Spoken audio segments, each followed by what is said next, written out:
The snow in the Dakota Territory wasn't supposed to bleed.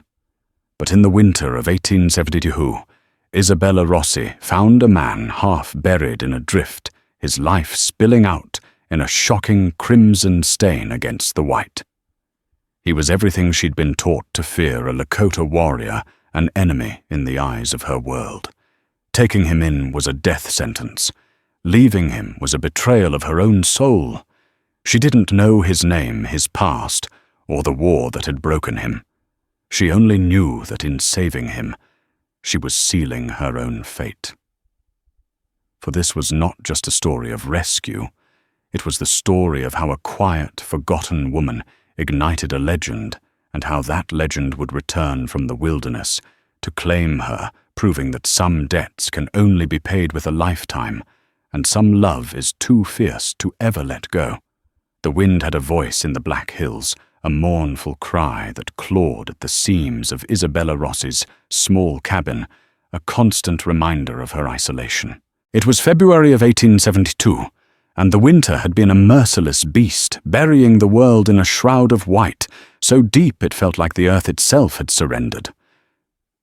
At 22, Isabella felt much the same. Her father, an Italian stonemason who had chased dreams of gold and found only granite, had passed 2 years prior, leaving her with a small, sturdy cabin, a plot of stubborn land, and a loneliness as vast as the Dakota sky. The town of Providence, a dusty collection of clapboard buildings 5 miles away, offered little comfort. To them she was the outsider, the daughter of the foreigner, with her dark hair, olive skin, and a quiet nature they mistook for arrogance. The only attention she received was the unwanted kind, mostly from Jedediah Blackwell, a man whose ranch spread across the valley like a blight. Blackwell was powerful, with a land baron's entitlement and cold, possessive eyes that made Isabella's skin crawl every time he suggested she couldn't possibly manage the homestead alone. On this particular afternoon, the sky was the color of a fresh bruise, promising more snow. Isabella had been checking her snares, the meager hope for a rabbit to supplement her dwindling supplies. She was turning back her worn wool coat pulled tight when she saw it, a disruption in the otherwise pristine landscape. A dark shape huddled near a copse of frozen aspens, and around it a ghastly halo of red. Fear, cold and sharp, pierced through her. A bear, perhaps, or a wolf pack's kill. But as she drew closer, her hand instinctively going to the small skinning knife at her belt, the shape resolved into that of a man. He was lying face down, a Lakota warrior by his buckskins, and the single eagle feather braided into his long black hair. A brutal gash, black with frozen blood, ran down his leg, but the more terrifying wound was high on his back, a dark, wet patch that steamed faintly in the frigid air. A bullet wound. He was impossibly still, looking more like a part of the frozen earth than a living being. Every instinct screamed at her to run. The settlers in Providence spoke of the Lakota, with a mixture of fear and hatred, fueled by newspaper stories of raids and conflict overseen by men like General Sheridan. To be found with one, especially an injured warrior, was to be branded a traitor. They would burn her cabin to the ground, if not hang her from the nearest pine. Jedediah Blackwell, who served as the unofficial town magistrate, would see to it personally. She took a hesitant step back. Let the wilderness claim him. It was the safe, sensible thing to do. Her life was hard enough. But then a low groan escaped his lips, a sound of such profound agony it seemed to vibrate through the soles of her boots. It wasn't the sound of an enemy. It was the sound of a man dying alone in the cold. Her father had made that same sound in his final hours a sound of the body's last desperate fight. Her father. He had been an outsider too. He had taught her that a person's worth wasn't in their name or their origin, but in the strength of their hands, and the truth in their heart. What truth was there in leaving a man to die? Cursing her own conscience, Isabella knelt beside him. The snow melted beneath her knees. "Hey!" she whispered, her voice rough. "Can you hear me?" She gently rolled him over. His face was stark and handsome, all sharp angles and high cheekbones smeared with dirt and blood. His eyes fluttered open, dark and delirious with pain. They fixed on her, but there was no recognition, only a deep, primal instinct to survive. His hand, surprisingly strong, shot out and gripped her wrist. "Water!" He rasped the word, a ghost of a sound. The plea broke the last of her reservations. In that moment, he wasn't a warrior, a headline, or a threat. He was just a man. Her man, for now. Getting him back to the cabin was a trial of fire and ice. He was heavy, a dead weight of muscle and bone. She half dragged, half carried him, her own body screaming in protest the 500 yards, feeling like 500 miles. The wind shrieked, tearing at them, trying to reclaim him. Every snapped twig sounded like the approach of a posse. By the time she hauled him over her threshold and barred the door, she was trembling, drenched in sweat, despite the killing cold, her heart hammering against her ribs like a trapped bird. She had just invited a war into her home. She looked down at the unconscious man bleeding on her floorboards, and for the first time in 2 years, the loneliness was gone, replaced by a terror so profound it was almost exhilarating. The cabin, once her solitary sanctuary, became a secret-filled prison. The first 24 hours were a blur of primal, desperate medicine. She stripped him of his wet buckskins, her movements clumsy, her cheeks burning as she worked. His body was a tapestry of old scars, a testament to a life she couldn't imagine. But it was the new wounds that commanded her attention. The gash on his leg was deep but cleanable. The bullet wound in his back was another matter entirely. She had no doctor's training, only the folk wisdom her mother had passed down, and the grim practicality of frontier life. She heated the tip of her skinning knife in the fireplace until it glowed a menacing orange. Gritting her teeth, she probed the wound. The man, lost in fevered dreams, cried out, his body arching in agony. Tears stung Isabella's eyes, but she persisted, her hand surprisingly steady. The bullet was lodged against a rib. After what felt like an eternity, she managed to pry the twisted piece of lead free, dropping it with a clatter into a metal basin. She cleaned the wounds with boiled water and whiskey, stitching the gash on his leg with her father's old fishing line and a sturdy needle. She packed the hole in his back with a poultice of yarrow and crushed herbs, praying it would stave off infection. For 3 days, he drifted on the edge of death.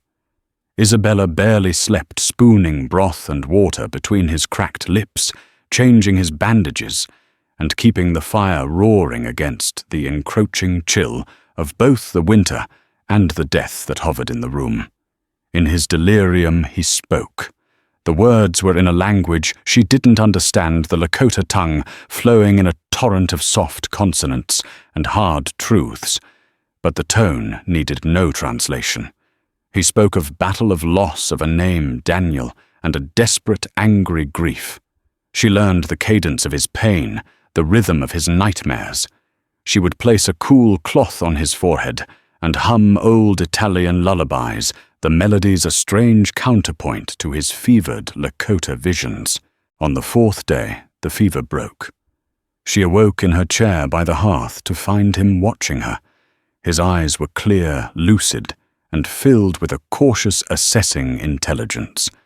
The silence stretched thick with unspoken questions. "You are not one of them," he said, his voice a low, rough whisper.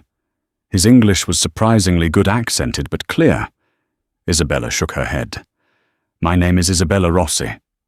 He processed this, his gaze sweeping over her dark hair, her worn dress, her small, capable hands. "You saved me." "It wasn't a question. I couldn't leave you," she admitted, feeling foolishly exposed. He tried to sit up a sharp intake of breath, betraying the agony it cost him. She rushed to his side, pushing him gently back down. "Don't. You'll tear the stitches." Their hands touched. A jolt, warm and startling, passed between them. His skin was hot, but it was more than the lingering fever. She pulled her hand back as if burned. Over the next few weeks, a fragile routine formed. He told her his name was Chaitan, which meant falcon. He spoke little of how he came to be shot, only that it involved a dispute with gold prospectors who had trespassed on sacred land. He had been separated from his party, hunted for 2 days before he finally fell. Isabella in turn told him of her father, of the hard journey from Italy, and the suffocating judgment of the people in Providence. Inside the 4 walls of her cabin, with the winter raging outside, they were no longer a settler and a Lakota. They were just a man and a woman, 2 solitary souls finding an unlikely refuge in each other. He taught her a few words of his language. Wafila for thanks, Washte for good. She watched fascinated as he used her knife to carve a small piece of scrap wood, his hands now regaining their strength, moving with an artist's grace. The intimacy of their situation was unavoidable. She helped him walk, his arm heavy and warm around her shoulders. She changed the dressing on his back, her fingers brushing against his skin, the professional distance she tried to maintain eroding with every passing day. She saw the vulnerability beneath the warrior's stoicism, and he saw the fierce resilience beneath her quiet exterior. The danger, however, was a constant third presence in the room. Twice she had to make the treacherous journey to Providence for supplies. The way Jedediah Blackwell watched her, his gaze lingering, made her blood run cold.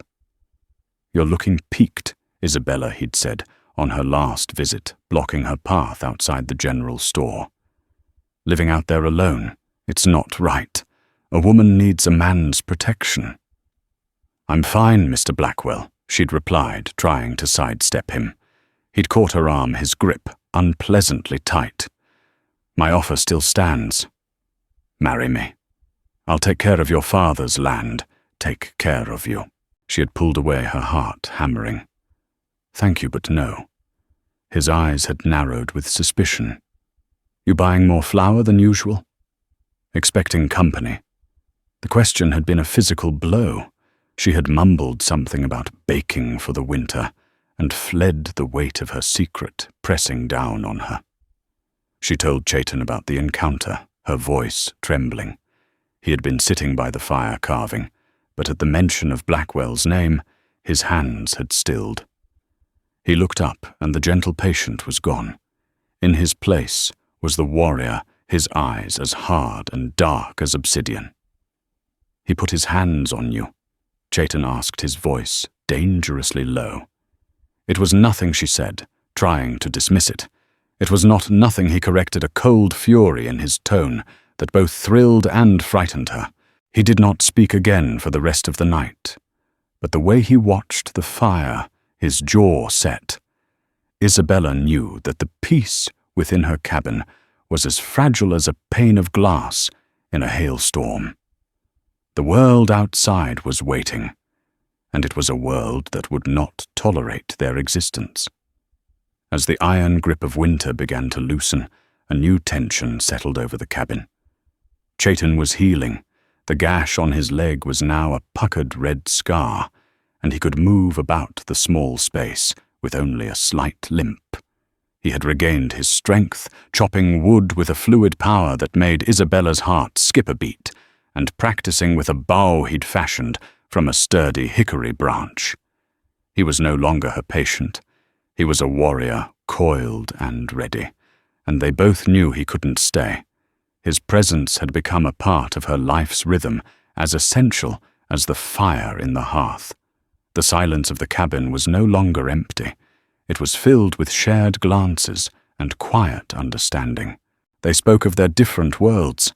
He described the vast, rolling plains of his boyhood, the sacred nature of the Black Hills Pahasapa, and the growing shadow of the Wasichu, the white man who saw the land only for the gold it held. Isabella spoke of the sea she had crossed as a child, the crowded streets of Genoa, and the ache of being perpetually out of place. One evening, as a Chinook wind rattled the windows, signaling a thaw, the unspoken truth finally surfaced. "My people will be looking for me," Chayton said, his voice soft but final. "The snows are melting. I must leave." Isabella's hands, which had been mending a tear in his buckskin shirt, stilled in her lap.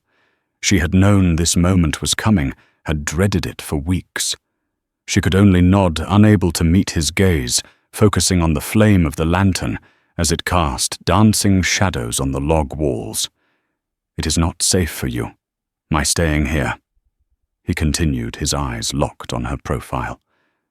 "That man, Blackwell, he will not stop. I can handle Jedediah Blackwell," she said, her voice stronger than she felt. "Can you?" he challenged gently. He moved to sit beside her on the small wooden bench. The heat from his body seemed to reach out and envelop her. "Isabella, you have a fire in you. I saw it the day you found me. But this place, it tries to smother that fire." She finally looked at him, and the pain in her chest was so sharp it was difficult to breathe. In his dark eyes, she saw a reflection of her own sorrow. All the weeks of close quarters of shared fears and whispered conversations had woven a bond between them that was stronger than friendship, yet too dangerous to be named love. "Where will you go?" she asked, her voice a whisper. "To my people, to fight for what is ours." The words were heavy with grim purpose. The world he was returning to was one of war and bloodshed. The man she had nursed back from the brink was going to walk back into the fire that had almost consumed him. The night before he was to leave was suffocatingly quiet. Neither of them slept. They sat before the dying embers of the fire, the space between them charged with everything left unsaid. Just before dawn, he reached out and took her hand. His thumb traced the calluses on her palm. "I have nothing to give you," he said, his voice thick with emotion. "Nothing to thank you for this. For my life." "You don't have to," she choked out. He reached into a small pouch at his waist and pulled out the piece of wood he had been carving. He pressed it into her hand. It was a falcon, its wings outstretched in flight, carved with breathtaking detail. It was smooth and warm from his touch. "So you do not forget me," he said. "I won't."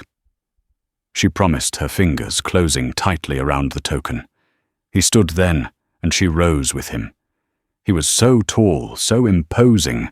The broken man she had dragged from the snow was gone forever. Before her stood a formidable warrior, a leader. He cupped her face in his hands, his gaze intense, searching. For a heart-stopping moment, she thought he would kiss her. She leaned into his touch, her eyes fluttering shut. But he only rested his forehead against hers, a gesture of such profound, agonizing intimacy that a sob caught in her throat. And then he was gone. She watched from the doorway as his silhouette melted into the pre-dawn gloom, heading north.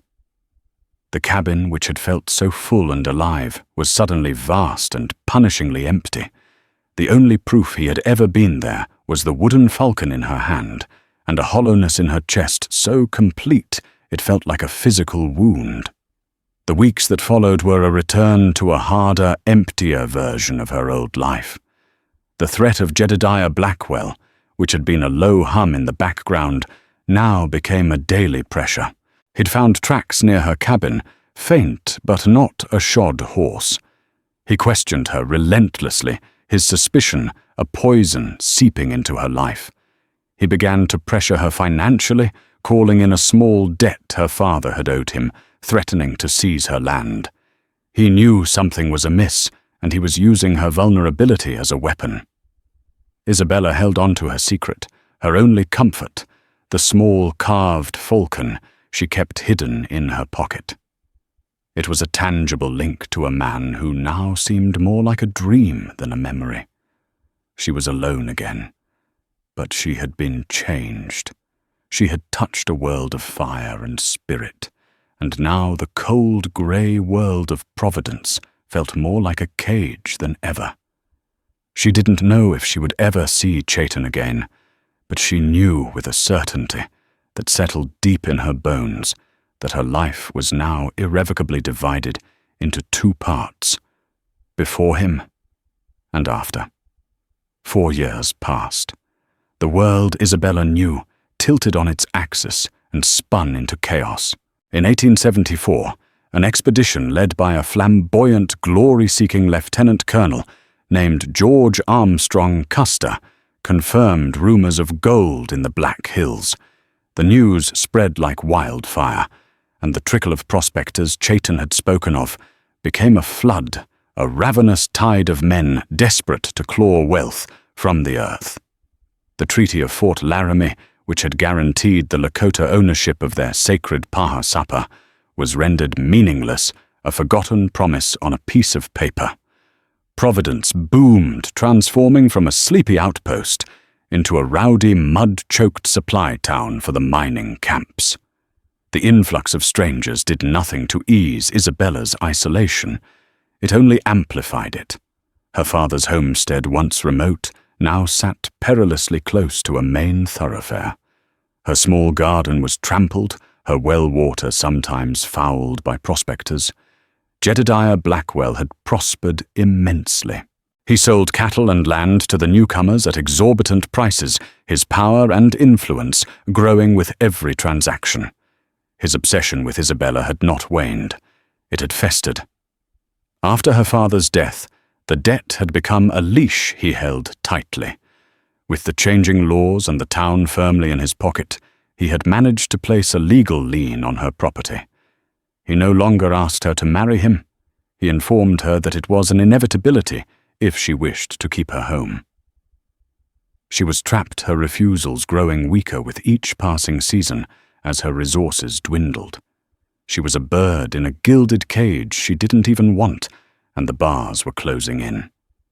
In these 4 years, the name Chayton became a ghost. Isabella scanned every newspaper that came through town, her heart lurching at any mention of skirmishes with the Lakota. She heard whispers, stories told by frightened miners and boastful soldiers of a new kind of war chief.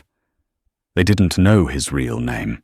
They called him Wanblee the Falcon. They said he moved like a shadow, his warriors striking supply lines and survey parties with unnerving precision before vanishing back into the wilderness. He was a master tactician, a ghost who haunted the plains and hills, never engaging in a pitched battle he couldn't win. They said he was driven by a cold, calculating fury, that he was utterly without mercy for those who desecrated the sacred lands. The legend of the Falcon grew with every passing month, a symbol of the fierce, unyielding resistance. Isabella would listen to these tales, her hand closing around the worn wooden falcon in her pocket. Could it be him? The gentle patient who had taught her Lakota words by the fire. The stories painted a picture of a hardened, ruthless leader. She tried to reconcile the two images, the broken man she had healed, and the fearsome legend they spoke of in hushed, fearful tones. Had the war he'd returned to burned away the man she knew, leaving only the warrior? The thought was a constant dull ache in her heart. The summer of 1876 was hotter and drier than any she could remember. The air was thick with tension. The U.S. government had issued an ultimatum. All Lakota were to report to the agencies by the end of January, or be considered hostile. The deadline had passed, and now Generals Terry Crook and Custer were in the field, determined to crush the resistance once and for all. The coming confrontation felt as inevitable and terrifying as a prairie fire. It was on a sweltering July afternoon that her world finally shattered. A letter had arrived by courier, a legal notice from Blackwell's lawyer in Deadwood. The lien was being called in. She had 30 days to pay an impossible sum or vacate the property. The only other option, stated in cold clinical language, was to accept Mr. Blackwell's long-standing marital proposition upon which all debts would be forgiven. She stood on her porch, the paper trembling in her hand, staring at the land her father had poured his life into. The dust swirled at her feet. She was 26 years old, and her life was over. She would become the property of a man she despised, a soulless tyrant who saw her as another piece of land to be acquired. The fire Chayton had seen in her felt like a pile of cold ash. That evening, as the sun bled across the horizon, a rider appeared. It was one of Blackwell's men, a surly cowboy named Silas. "Mr. Blackwell requests your presence at his ranch tomorrow at noon." Silas grunted, not bothering to dismount. "To discuss the terms of your arrangement." Isabella didn't answer. She just stared at him, her face a pale, emotionless mask. "He said to tell you not to be late. He's a busy man." Silas spat a stream of tobacco juice near her rose bushes and wheeled his horse around, kicking up a cloud of dust as he rode away. She stood there long after he was gone, the crickets beginning their nightly chorus. She felt nothing. No fear, no anger, just a profound, hollow emptiness. She went inside and barred the door. She took the small wooden falcon from its hiding place and held it to her cheek. It was all she had left of him, a memory of a time when she had felt brave, a time when she had held a man's life in her hands. "Where are you?" she whispered into the twilight of her cabin. "Chayton, where are you?" But the only answer was the lonely cry of the wind, and it sounded like a lament for all the things she had lost. The next day, Isabella dressed not in her Sunday best, but in her most practical sturdy riding skirt and a simple cotton blouse. If she was riding into her own surrender, she would do it looking like the woman she was not the doll Blackwell wanted to own. She saddled her aging mare Bess with a sense of grim finality. The 5-mile ride to the Blackwell ranch felt like a funeral procession. Blackwell's ranch was an empire of wood and wire. The main house was an arrogant 2-story structure that lorded over the valley, a testament to his wealth and power. As Isabella approached, she saw him standing on the porch, flanked by Silas and another hard-faced ranch hand. He was smiling a triumphant, predatory expression that made her stomach turn. "Isabella!" he boomed, descending the steps as she dismounted. "I'm so glad you decided to be sensible." He reached for her arm, but she sidestepped him, her movements stiff with revulsion. "I came to talk, Mr. Blackwell. That's all." His smile faltered for a second. "Of course. Business first. Come inside. We can finalize the paperwork." It was then that the dust rose on the horizon. Not the small cloud of a single rider, but a larger, more ominous plume. Blackwell and his men turned their hands, instinctively moving towards the pistols on their hips. A group of riders was approaching, moving with a fluid, silent speed that was unnatural for cowboys. As they drew closer, Isabella's breath caught in her throat. They were Lakota warriors, at least a dozen of them painted for war, armed with rifles. They rode without saddles, their movements perfectly synchronized with their ponies. They were a force of nature, a vision from the settlers' worst nightmares. And at their head, on a powerful black war horse, was a man who made the world around him seem to fade away. He was taller than the others, his presence radiating an authority that was absolute. His face was leaner, harder than she remembered, streaked with black and red paint that emphasized the sharp planes of his cheekbones and the grim set of his jaw. His long hair flowed freely adorned with a single proud eagle feather. He was terrifying. He was magnificent. And his eyes, those dark, intense eyes, were fixed on her.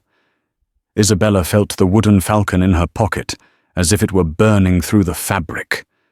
It was him. Chayton. Blackwell and his men were frozen, caught between shock and fear. They were outnumbered, outmaneuvered. Chayton brought his riders to a halt, a mere 20 yards from the porch, an impassable line of silent, deadly warriors. The air crackled with tension. "This is private property," Blackwell stammered, his bravado crumbling. "You have no business here." Chayton's gaze didn't waver from Isabella. He ignored Blackwell completely, as if he were nothing more than an insect. He dismounted in one fluid motion, his rifle held loosely in one hand, and began to walk towards her. His warriors sat on their horses, still as stone, their rifles ready. "Isabella," he said. Her name on his lips was not the gentle sound she remembered from the cabin. It was a statement of fact, a claim. "Chayton," she whispered, her voice barely audible. He stopped a few feet from her, his eyes scanning her from head to toe, taking in her pale face, her worn clothes, the desperate look in her eyes. A muscle feathered in his jaw. His gaze flicked to Blackwell, and for the first time he acknowledged the rancher. The look in Chayton's eyes was not anger. It was a cold, bottomless contempt. "You will not touch her." Chayton said the words low and laced with menace. "You will not speak to her. You will remove your claim on her land." "It is finished." Blackwell, emboldened by the sheer audacity, found his voice. "Who the hell do you think you are? I have the law on my side. She is to be my wife." The moment the word wife left Blackwell's lips, the atmosphere changed. Chayton took another step forward, and the coiled power within him seemed to explode into the open. He was no longer just a man. He was the legend, the falcon in all his fury. "She belongs to no one," he snarled. Then his eyes found Isabella's again, and his voice softened, though it lost none of its intensity. "She comes with me." Isabella stared at him, stunned into silence. This wasn't a rescue. It was an abduction. The power dynamic had been completely, terrifyingly reversed. In the snow he had been at her mercy. Now she was at his. I can't," she stammered, thinking of her home, her life, the world she knew, however flawed it was. "You think you have a choice?" Blackwell laughed, a harsh, ugly sound. "She stays here. This is a civilized land. We have laws." Chayton gave a slight, almost imperceptible signal with his hand. In a flash, 2 of his warriors had dismounted, flanking Blackwell and his men. The metallic click of rifles being cocked echoed in the sudden silence. Blackwell's face went white. Chayton turned his full attention back to Isabella. He reached out not to grab her but to gently touch the worn sleeve of her blouse. "4 years ago you saved my life," he said, his voice a low vibration that she felt in her bones. "I told myself that if the spirits allowed me to live, I would find you. I have seen what this world has done to you. The fire I saw. It is almost gone. I will not let them put it out." He stepped closer, invading her space, his scent, a mixture of leather sage and the wildness of the plains. "You healed the man. Now the warrior has come back for you. I will not leave you here. I will never let you go." His words were a vow, a promise, and a threat, all at once. It wasn't a proposal. It was a decree. He was not asking for her love. He was claiming her life. She was caught between 2 ruthless men, 2 worlds colliding over her. One offered a prison of silk and gold, the other a terrifying freedom she wasn't sure she could survive. The broken man she'd found in the snow had indeed returned, but he had returned as a storm, and he was about to sweep her entire world away. The standoff was a silent, screaming battle of wills. Blackwell, his face pasty with fear and rage, understood he was utterly powerless. His laws meant nothing here. The only law present was the dozen rifles aimed at his chest and the unyielding authority of the man before him. "Isabella, think about what you're doing." Blackwell pleaded, his voice thin and desperate. "You can't go with him. He's a savage. They'll kill you out there." Chayton didn't even glance his way. His focus was entirely on Isabella, his eyes searching hers, demanding an answer. The choice he was giving her felt like no choice at all. To stay meant a life of servitude to Blackwell, a slow, suffocating death of the soul. To go with Chayton meant abandoning everything she had ever known for a life of uncertainty and danger, following a man who loved her with a possessiveness that frightened her to her core. "Why?" she finally asked, her voice shaking. "Why now like this?" "Because there is no other way," Chayton answered, his voice raw. "My world is at war. Your world wants to destroy us. There is no time for soft words and courtship. There is only now. I have come for what is mine. I am not a possession. Chayton," she shot back, a spark of the old fire igniting within her. "I am not a prize to be claimed or a debt to be collected." A flicker of something surprised respect crossed his features. The hard lines of his face softened almost imperceptibly.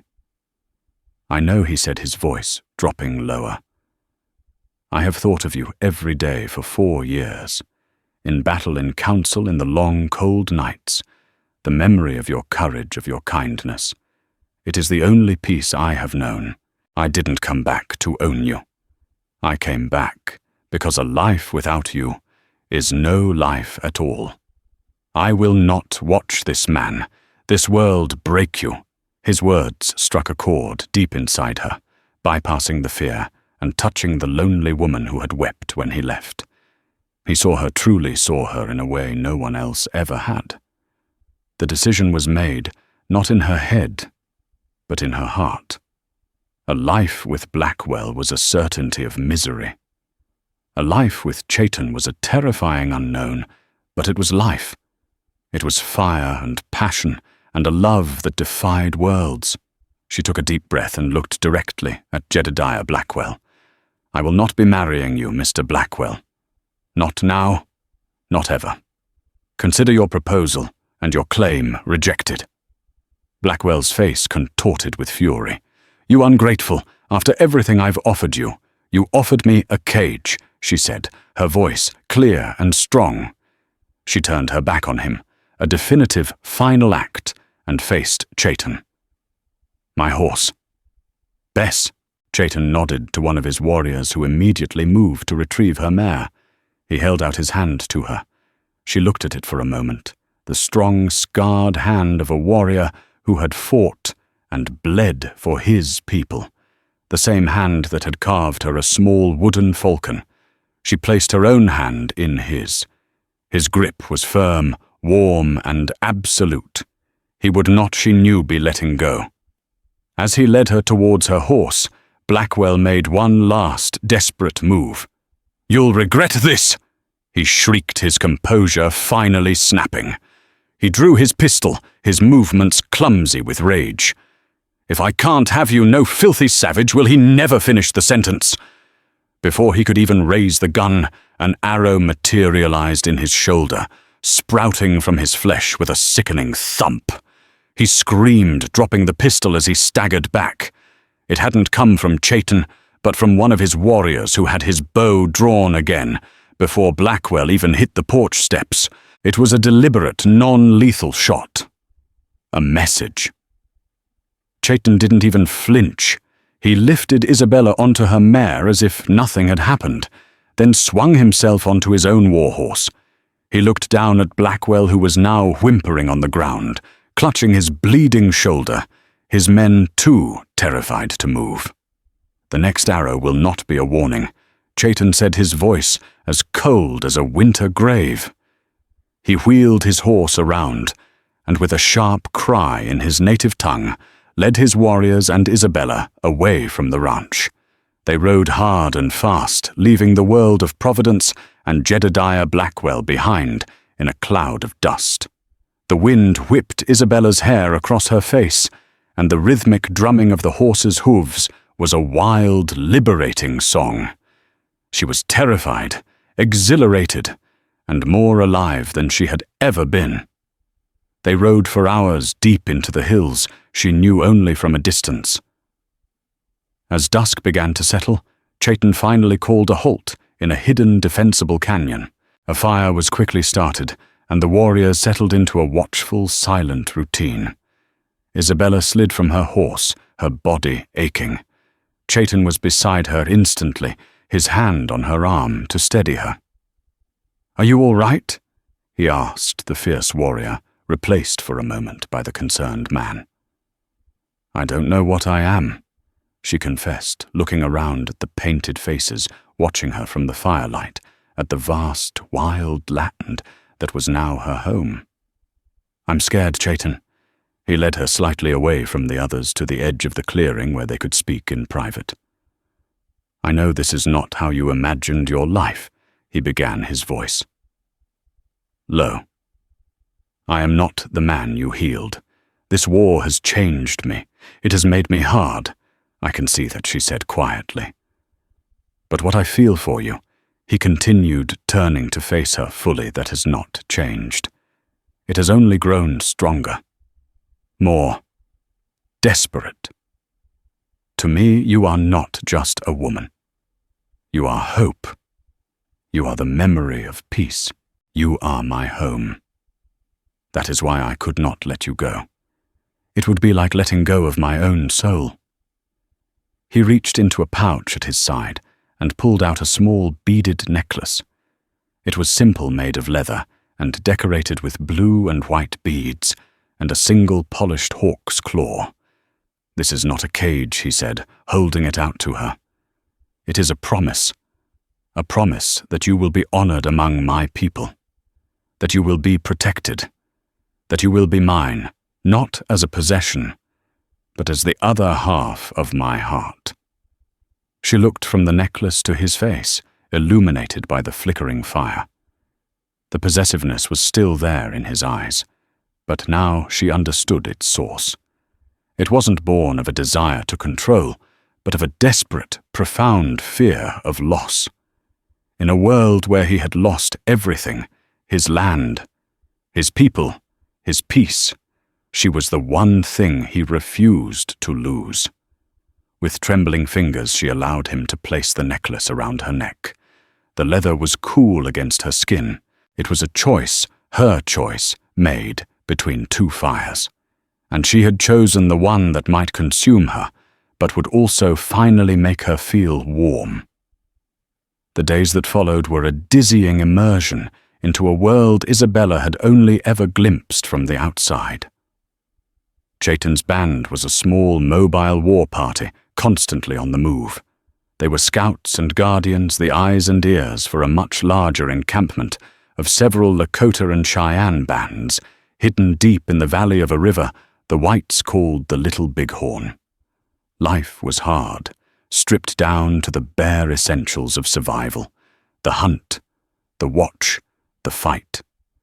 Isabella was an anomaly, a white woman in a world that had every reason to despise her race. The initial reception was one of deep suspicion.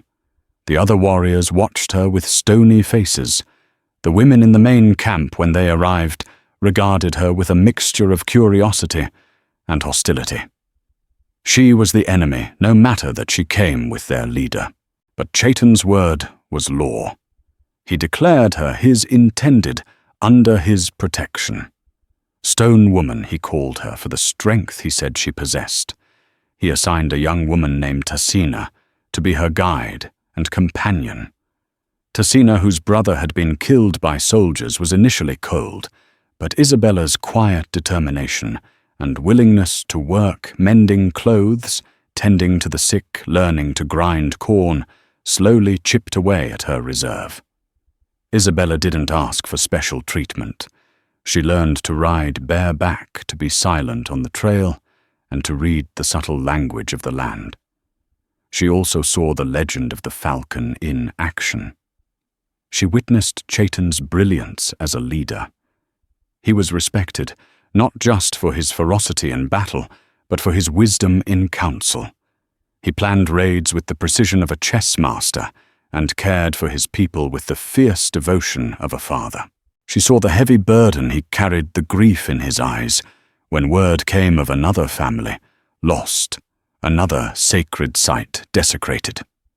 The hardened warrior she had met at Blackwell's ranch was the shield he had built to protect the caring wounded man within. Their own relationship unfolded in stolen moments. A shared look across a crowded campfire, a brief touch of hands as he passed her a water skin, a quiet conversation under a blanket of stars so bright they seemed close enough to touch. In these moments he was not the great war chief, but simply Chaitan. He would tell her stories of the Star People, and she would tell him of the Italian folklore her father had passed down. They were two different worlds, finding a common language not of words but of the heart. Their peace, however, was a fragile bubble in a sea of war. The news from the outside world was dire. The armies of Crook and Terry were closing in. The great chief's Sitting Bull Crazy Horse were calling for a final stand to protect their way of life. The storm broke in late June. Scouts reported that Custer's 7th Cavalry was approaching the valley, moving fast. The air in the massive village crackled with a mix of defiance and dread. The warriors prepared for battle, painting their faces and their horses, singing their death songs. Chaitan found Isabella by the river where she was gathering herbs with Tassina. He was dressed for war, his face a mask of black and red. He looked like the spirit of vengeance itself. Stay with the women, he commanded, his voice tight. Go to the high ground if the soldiers break through. Do not let them take you. She grabbed his arm, her heart seizing with a terror she had never known before. Chaitan, please, be safe. He pulled her into a fierce embrace, his arms like steel bands around her. He buried his face in her hair, inhaling her scent, as if to memorize it. I made a promise, Isabella, he whispered, his voice rough with emotion against her ear. I will not let you go. I will always come back to you. He pressed a hard, desperate kiss to her lips there first. It was a kiss of fear and love and farewell, a brand of his soul upon hers. Then he released her, mounted his warhorse, and with a final lingering look, rode to join the hundreds of warriors thundering out to meet their destiny. Isabella and the other women watched from the bluffs, listening to the terrifying symphony of battle rage in the valley below, the endless crack of rifles, the war cries, the screams of men and horses. The hours stretched into an eternity of agonizing suspense, and then slowly the sounds of fighting subsided. Warriors began to return, not in defeat, but in a grim, bloody triumph. They had won. Custer and his entire command had been wiped out, but the cost was high. Women wailed as the bodies of their husbands, sons and brothers were brought back to the village. Isabella scanned the returning riders, her entire being focused on finding one black warhorse, one face. She waited, her hope dwindling with every passing minute, the promise he'd made echoing hollowly in her ears. Just as despair began to consume her, she saw him. He was riding slowly his horse, favoring one leg. His arm was in a makeshift sling, his face pale beneath the grime and paint. But he was alive. Their eyes met across the chaos of the camp, and the world seemed to fall away. He rode directly to her and slid from his horse, stumbling slightly. She ran to him, and he caught her, holding her tight, as if he would never let her go. He was real, solid and warm. I told you, he murmured into her hair, his body trembling with exhaustion and relief. I will always come back. They both knew this victory was not an end. It was a beginning of a longer, harder war. The white nation would not let this defeat stand. They would come back with more soldiers, more vengeance. The future was a dark, uncertain path, but as Isabella stood there holding the man she had pulled from the snow, the legend she had grown to love, she felt no fear. She had left her old life in ashes and followed him into the heart of a storm. They were from two different worlds, bound by a promise made in the dead of winter. Whatever came next, they would face it together. Her home was no longer a cabin of wood and stone. It was in the arms of the warrior who had claimed her, the legend who would never, ever let her go. And so their story wasn't a fairy tale ending, but a real-life beginning. They rode away from the hollow victory at the Little Bighorn into the harsh winds of history. Theirs was a love forged in the crucible of a dying world, and the birth of a new one, a testament to the fact that sometimes the deepest bonds are formed in the most impossible circumstances. It reminds us that behind every legend there is a human heart, and behind every great love story there is a choice, a moment of courage that changes everything. Their future was unwritten, a dangerous and beautiful wilderness they would have to navigate together, proving that true love isn't about finding a safe harbor, but about being the anchor for each other in the storm. If their incredible journey moved, you please show your support by hitting that like button.